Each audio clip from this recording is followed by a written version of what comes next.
Tas nav vienkārši naudas pelnīšanas, rīks šobrīd. Ja, tas mums ir mūsu ikdiena, mūsu dzīve.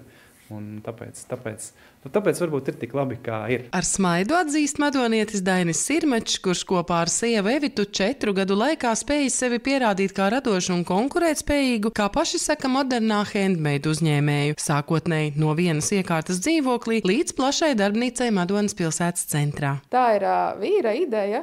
Viņa sapnis, kuru es vienkārši palīdzu realizēt. Kopumā mēs neesam tie, kas ražo lielas lietas. Mums patīk sīkumi, smalkumi un tādas lietiņas, kas var paņemt rokās, ko var apčamdīt un aptaustīt, nevis tā, ka no kuru vērot no malas. Un kaut ko mazu, sīku, tādu, kas silda sirdi. Mēs darbojamies uz to, ko tie cilvēki vēlās. Tur jau tātad viņš atnāk, viņš nezina, ko vēlas, bet, kad viņš aiziet, viņš zina. Pirkt kaut ko cilvēks izgatavo ar rokām, tu jau nepērci ne tikai lietu, bet tu arī to cilvēku stāstu kaut kur, iepazīstot, papētot vairāk pēc. Līdz ar to tas nav, kā saka, Ķīnas plastmasiņš, ko vienmēr var nopirkt lielveikalos.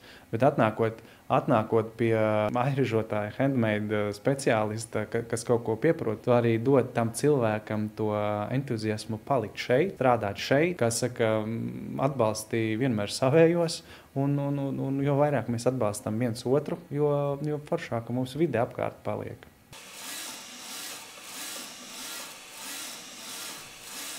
Tās tendences mainās, bet tas, ka katrs grib kaut ko īpašu savējam uzdāvināt tam tovam cilvēkam, vai no ar viņa vārdiņa, vai no ar kaut kādu tekstiņu, kas tikai viņiem kaut ko nozīmē, vienmēr ir bijis būtiski. Un tagad ir tas pieprasījums audzis, un piedāvājums arī līdz ar to ļoti plašs Latvijas tirgu. Tāpēc arī tie cilvēki ir diezgan izvēlīgi, tie, kas jau saprot to lietu.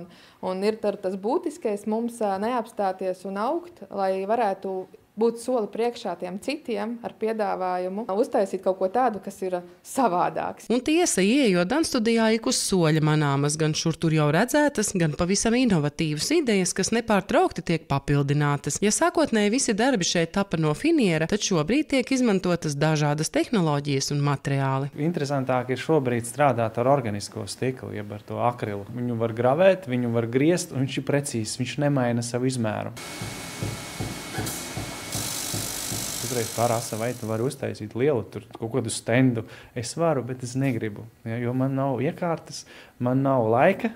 Tīri dēļ lielām lietām. Un tāpēc ir forši, kad ir uz vietas arī cilvēki, kas to dara. Un tad mēs varam sakomunicēt savā starpā un, kā saka, uztaisīt kopīgu projektu un realizēt to. Es taisu mazās detaļas, kas man patīk. Un es domāju, arī padodas to gan cilvēkiem spriest. Un ir, kas taisa lielās detaļas. Sakombinējot, iznāk gala rezultātā forša lieta. Laikā, kad plašākas iespējas piedāvā Rīga vai pasaule, Evita uzsver, ka viņas pilsēta ir un paliks mazā Madona. Un arī šeit viņu domas ar vīru saskan. Mazpilsētā ir foršāk veidot gan ģimeni, gan bērniem izaugt, gan arī uzņēmumu veidot. Tu neesi 1 no 100, tu esi 1 no 1 vai 1 no 2. Ja? Par ārzemēm mums pat doma nekad nav bijusi. Un tu jūties šeit piederīgs. Tas nav patriotisms, tas vienkārši tā ir piederība, tā sajūta, jo mēs esam ģimenes cilvēki, mums ir svarīgi savi cilvēki apkārt. Es zinu, ka ārzemēs cilvēki tālienā jūtas vientuļi.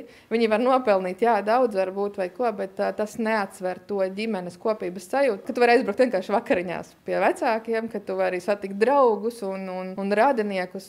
Tas nevar ar ko samērīt to būšanu prom un lielo naudas pelnīšanu. Te gan jāpiebilst, ka Danstudijai darba netrūkst un līdz ar to arī apgrozījums aug. Taču lielākoties tas tiek ieguldīts izaugsmē. Katru brīdi, kad ienāk šī nauda, mēs viņu nerealizējam varbūt savām privātajām kaut kādām vajadzībām neņemam ārā, bet tieši ieguldam attīstībā. Jo svarīgs varbūt ir nevis tas, ko tu vari iegūt, bet ko tu vari iedot citiem pēc tam. Un līdz ar to tāpēc notiek ar katru gadu kaut kāda jaunas iekārtas iegāde.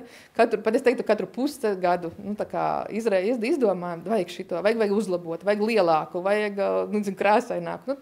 Visu laiku notiek šī darbība. Īstenībā es nezinu, ko es varu. Jo es varu vairāk nekā es varu iedomāties. Un tas mans moto ir vienmēr, ka tu taču sanāci iepriekš, un kāpēc lai tagad nesanāktu, vai ne? Un tāpēc es vienmēr esmu mieru izmēģināt jaunas lietas, uzklausīt klientu idejas un realizēt varbūt kaut ko tādu, kas man šobrīd šķiet, ka es to nedaru. Bet mazliet apsmadziņojot, izdomājot, ka to var izdarīt. Skatoties arī no tā, kas mums te ir kā saka, savilks, sakrājies, uzbūvēts, un pirms 5 gadu nekad neiedomāties, ka tas tagad notiek te šeit. Kas būs vēl pēc 5? To jau redzēs. Sandra Zariņinders, Krieviņš, RTV.